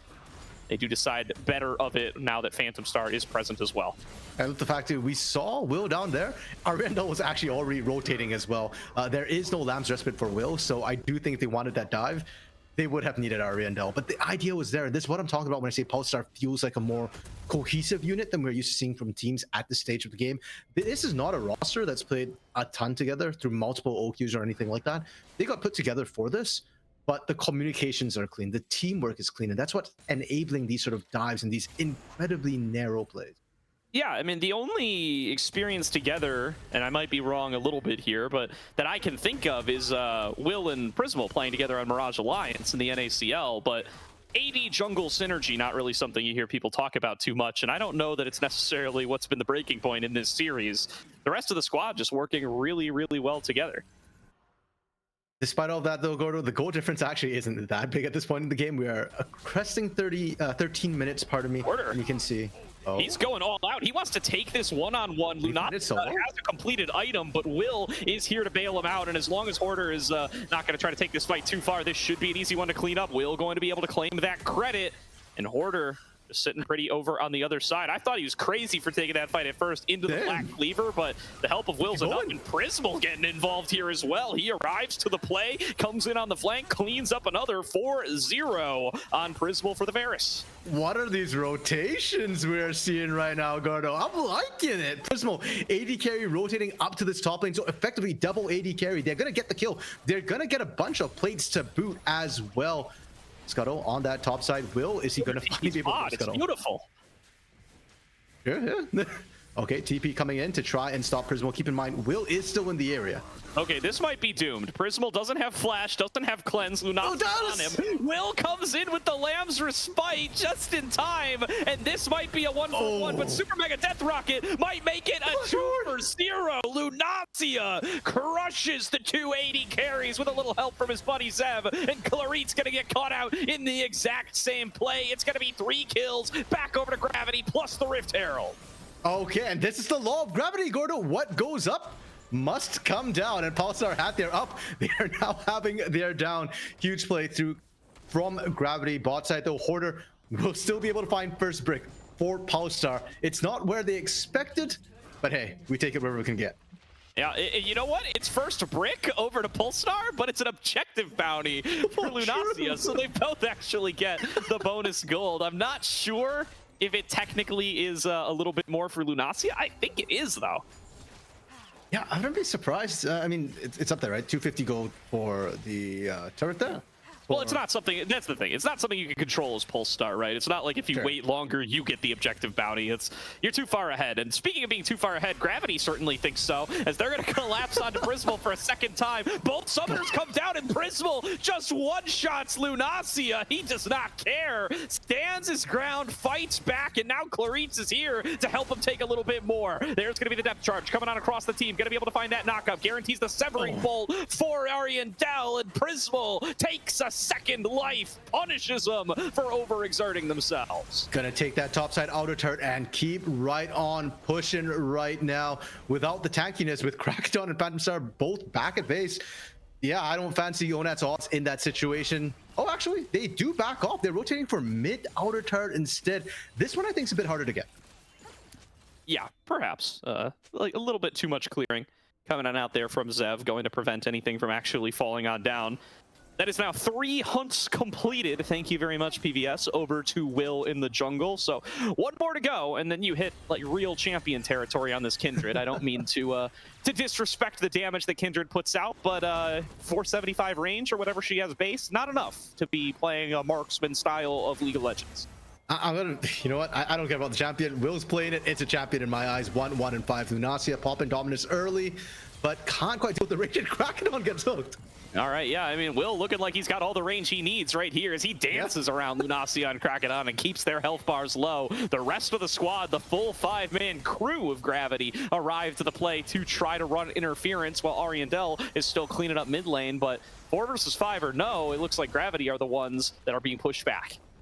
Yeah, and I think the big difference we have to talk about, Gordo, on that top side, where all this action started, was Prismal having Chains of Corruption. When he has that up, he's willing to take those 1v1s even into Lunacia, because you can't really aggress onto him. You can't gap close the range effectively. And now Prismal has that ult up. That's why we're seeing Polestar play so aggressively, willing to step up. Will has Lamb's Respite available. And when all is said and done, 4v5, they hold bot, they get Dragon. And even now, I'm not confident Gravity are going to be able to find Hoarder here. Shockwave onto the Cassante. He just immunes his way through it, walking on out. And yeah, I mean, that's it. That's all she wrote for the play.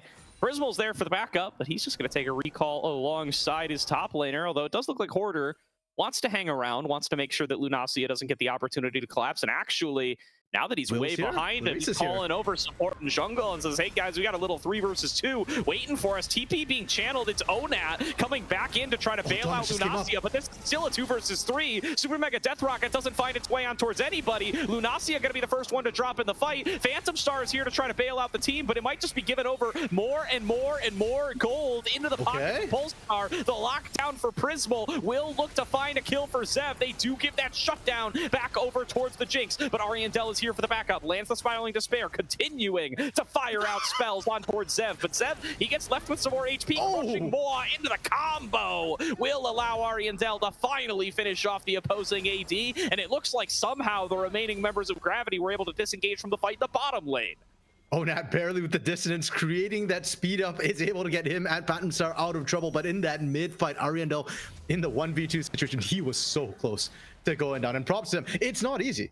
Ways skill shots. Zev is right click. The only thing Zev needs to care about is spacing and making sure you're not taking turret damage and able to dodge out. So huge props to Ariandel for finding the kill back on that one. And mid inner turret still standing for Polestar. Yeah, he did get a fast shutdown as well, I believe, off of that kill. And actually, I think the fast shutdown was claimed to the top lane earlier when Prismal died the first time. So doesn't actually end up being too much extra gold for Zev, but still happy to allocate a kill into the Jinx and try to get as much gold into her as possible before some potential upcoming team fights. Really working on getting that LDR second here to be able to work their way through the Cassante, but another fight might not be in the cards as Krakadon forced to flash defensively and Phantom Star forced to jump over the wall with the blast code. Barely. If that Maul had been able to position Phantom Star slightly further away from the blast cone, that could have ended very poorly. But that's all kind of just side dishes to the main entree right now, which is Pulse just pushing in with the strength that they have, sure, they're not finding the kills, but look at their rotation. They are first to move right now almost every single time, and they are chipping away at these inner turrets. And Gravity's just a little bit late to the party. Lunacia is coming in on the flank, but they've already started to disengage here. Are they going to look to pull the trigger? Lunacia shows himself, but already they're too far away. There's no skills coming on out that are actually going to lock him down. Phantom Star didn't see a flash engage angle, so nobody's held in place. The Glacial Prison never came out. There's no ability to actually take a fight there. And I feel like for Gravity, they need to play around this Chains of Corruption cooldown. It's already almost back up for Prismo. And between that and a depth charge, these flanks from Lunacia, it's going to be so incredibly hard for him to actually reach the critical targets without melting on route. And once that's back up as well, I think All-Star can play more aggressively on these turret sieges. Yeah, and all these summoners are coming back up now. Prismal's got both of his. Ariandel has got his flash. Will's got his flash, and Lamb's Respite is there as well. So even if you find some of these picks, oh my goodness, that's a triple stun coming out of Hoarder and getting a hell of a fight started here from Polestar. It's a 1-for-1 trade to start things off. The Jinx is excited, but the Jinx is locked down by Clarice. Still managing to flash back out to safety. The shockwave is huge from Onat and will be able to trade back too. It's a 2-for-3 so far. A double kill goes over to Will, and even as things look shaky, Polestar are the ones who come out on top. Yeah, and that was with Prismo arriving late to the fight. His damage wasn't there in the initial bits, but it was there at the end when it mattered, Gordo. And not only do they win the fight, they crack the mid in a turret. That's more gold going the way of Pulsar. There's gold lead starting to grow. It's been 2K for a lot of this game. We are now cresting 4K. Dragons coming up in a minute as well. And given that Gravity struggled in their own jungle when they were set up right, I'm very, very worried about how they're going to fight around this Dragon Pit. Yeah, I respect the call there for the fight, and Zev does get the kill, or at least get the assist gold. It's enough to get him onto LDR, so he's going to be the one who can focus down Hoarder in these upcoming fights. But yeah, they are just finding themselves further and further behind off the back of them, and the timer is up. They have got to fight for this Dragon Soul. They're trying to catch out Clarice, but not willing to commit the Shockwave, and Clarice just a little bit too tanky. Okay, the pings are coming down actually from Pulsar onto Baron here with the Guinsus and Kraken Slayer. They could shred it. It's not the fastest. 22 minutes is still fairly early. If Gravity know this, that's where they need to pick a fight. That's a double 80 carry working on towards it. They do have to get their way over there eventually. Okay. They will just peel off. They're looking for the fight. Ariandel going to get engaged on, flashes out to safety. Glacial Prison goes wide, doesn't connect onto anyone. And now I think you want to just give up on this immediately if you're Gravity, trying to get some of that return poke on the other side. Ariandel's flash down, Glacial Prison down. The push being restarted for Polestar. And Prismo losing the Chains of Corruption. It must have whiffed there. I didn't see it land on anybody. Ariandel, you can't hold this in a turret. It was living on a hope and a prayer. You're just trying to stall it out as Prismo answers back in that top side. And Gravity, they actually have the inside track to this Dragon, potentially if they don't get flanked and crushed. Phantom Star's in behind him, going to commit the ultimate. They're diving everything on towards Ariandel, and he cannot stay standing. He will drop that shutdown gold over to Lunacia, and a good start for Gravity. But now they're cut off from behind. Prismal coming in to pinch them. If they want to take this fight 4v5, they can have it. The first kill coming through for Phantom Star.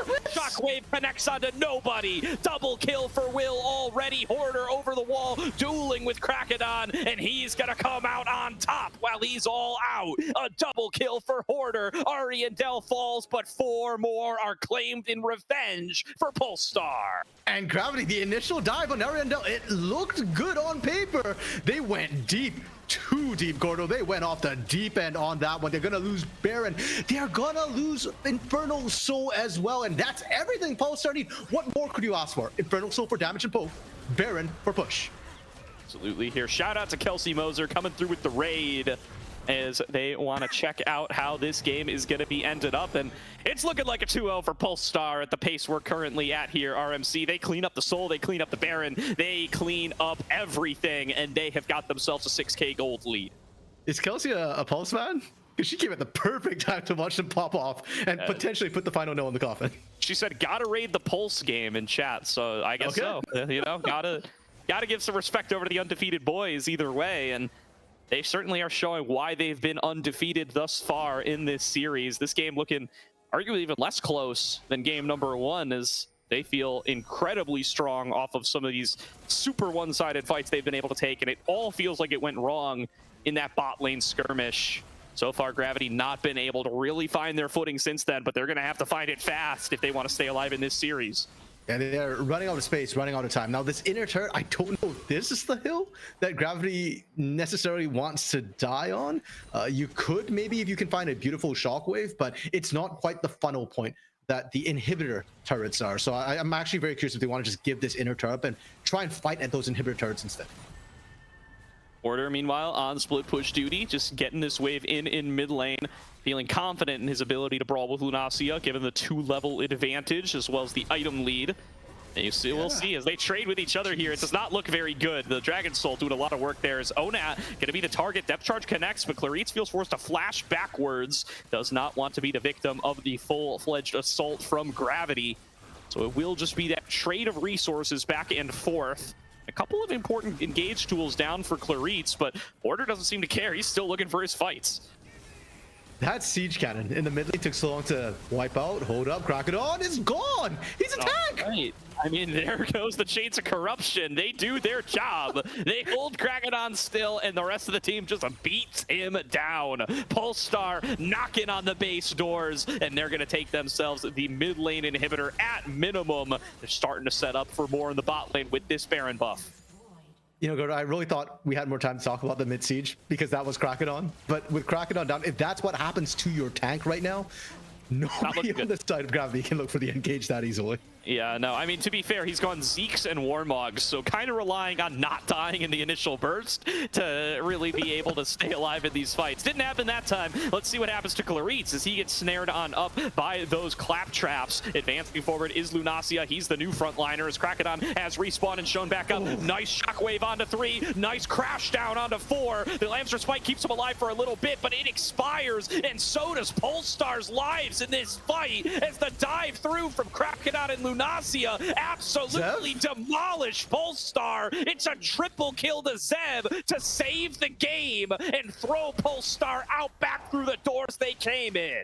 And we've got some gaming going on here, Gordo. Zev popping back, bouncing back, and we've seen this before with the Jinx.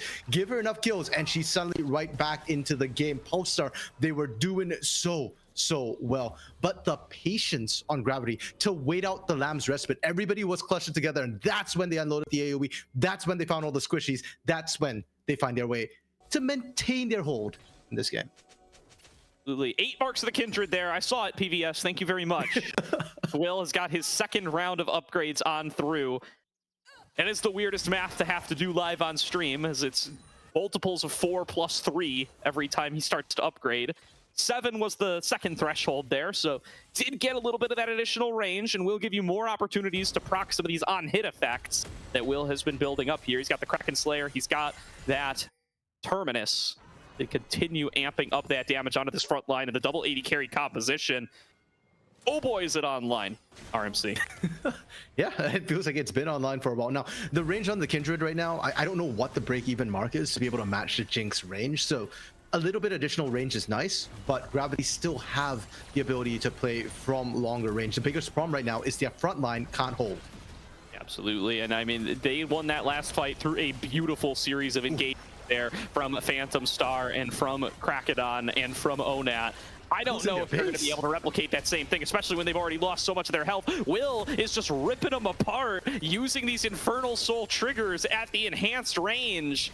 Just takes them down to about half HP. Everybody's got to fall back into the Nexus as the turret starts to fall. Top lane inhibitor turret falls. Engage is found on a Phantom Star. Magnet Storm has to be thrown down. This is the best fight you're going to get. Shockwave lands onto 3. Hoarder's starting to drop lower and lower. Zeb has got to find the angles to fire through the rockets. The hook comes through from Claritz. It's dodged away from it. Zeb gets excited. He finds his way onto Prismal and takes down a second. But the threat of Ariadel and Will is still just a little bit too much. He's got to keep his space. He's got to clear out the minion waves. But he's also got to find a way to get Pulse out of here, or they're going to end the game. It's a 3 versus 3. Ariandel's spell shield gets popped by the zap, and they decide that's enough. They back on away. They don't want to have to deal with Crocodon, Onat, and Zev. The pullback from Ariandel barely keeping him alive, and that is clutch and critical, Gordo, because Polestar are leaving your base not because they don't want to continue the siege, but 1, they recognize your death timers are done, and 2, Elder is spawning in 15 seconds. The timing is going to be tight for them. They need to get vision down. Prismo will have 5 seconds, or not even. He's going to respawn roughly at the same time Elder spawns. And Zev is clutching up here. We saw this in the Gravity BlackRock series last week. He showed up on the Kog'Maw, on the Zeri, hyper carried in the games that Gravity won, and Gravity is going to need him to come out huge again, this time on the Jinx, if they want to keep themselves alive in this series. Onat has TP'd into the fray. They're starting to work on towards the Elder, and this is going to be the buff that can force them back in. Zeb, already at half HP, though, taking multiple shots from the Elder Dragon. I don't know if this is the state you want to fight in. No, and the Elder Dragon hurts. Look what it did to Zeb. Look what it did to Phantom Star. Lunacia has walked in, though, and with Lunacia out of base. Yep, the supers are rushing in. You don't have this. Zeb is gone. Gravity, they've got to get out of here. Zeb's got to go back and clear waves. Krakenon's going to have to give up on this. The Elder's fallen down. Hoarder's all out, and Hoarder is going to take Krakenon out if he's not careful. Arctic Assault back over the wall. We'll stop it. Challenge, the channels, they'll be interrupted. Phantom Star's been stopped. He's going to get hunted down. He knows his life is forfeit. He just needs to buy the time. 4 members left here for Gravity, trying to defend against 5 members of Polestar. The recalls are complete. They're going to stand here and fight. No Nexus turrets, only Nexus. They need a miracle. Their backs are up against the wall. Inhibitor actually respawns in the mid lane. It will not matter. Krakenon's gone on Will. They're going to look for it. The knockup connects onto Zev. He's too deep. He's too far away in the fountain. Finding shots onto Clarice.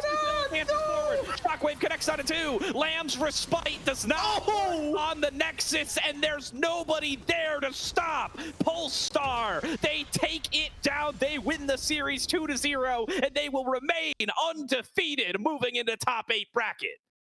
9-0, Gordo, as you mentioned, undefeated, and Polestar are making it look good. This series in particular, at no point did it feel like it was getting out of Polestar's control. And I do want to laud Gravity as well. Gravity is a good team.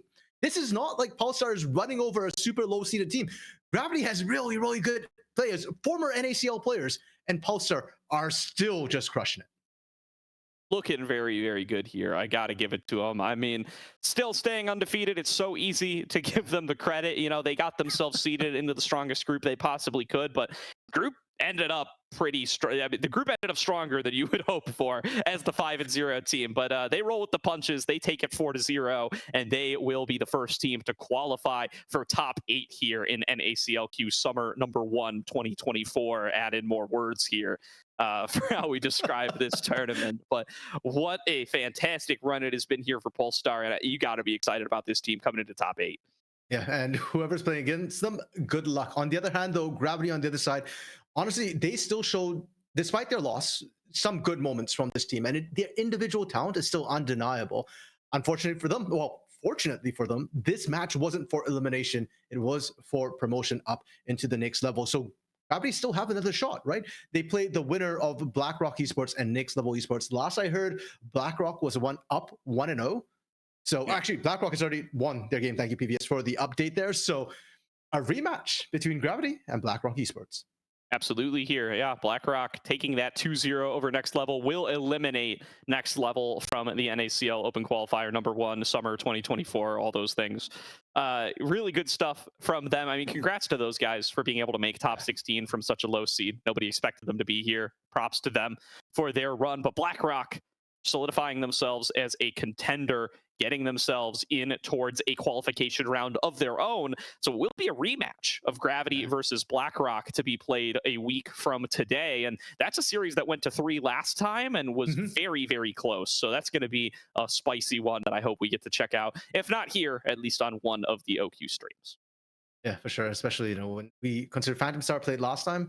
Tonight as well, I think Phantom Star had an amazing game. This bot lane of Zeb and Phantom Star, I feel like that might be the secret for this Gravity team to really pop off. It feels like if we could get Zev a little bit further ahead, in a slightly better position, towards the end there were huge positions or huge turnarounds that Zev was enabling with the help of Phantom Star. So going back up against BlackRock Esports, this time BlackRock should know and should have actually the prep to deal with Phantom Star a little bit better. Yeah, underrated as a duo for sure. And it's very interesting how much we focus on these two on a team that has two former NACL players on it in Lunacia and ONAP. But yeah, I mean, Zev Phantom Star, they've been putting up some fantastic performances so far. I think they were really key in their ability to shut down an Oribi and a B, the double B bot lane B down squared. for BlackRock Esports last time around. And even with an Oribi being able to get onto his Draven, they were still able to take the fight to him. So this Gravity bot lane, if they can keep that up, that's going to be a great recipe for them moving forward. And I could definitely see them making top 8 and maybe even getting themselves a rematch with this Pulse Star roster down the line. Lots of space to grow with, lots to learn about, but lose is improve. Gravity had to do some learning today. Fair enough, yeah. And there is space for them to lose is improved, Gordo. It's not elimination. So yeah, I have no doubt we'll be seeing I have no doubt we'll be seeing these players again.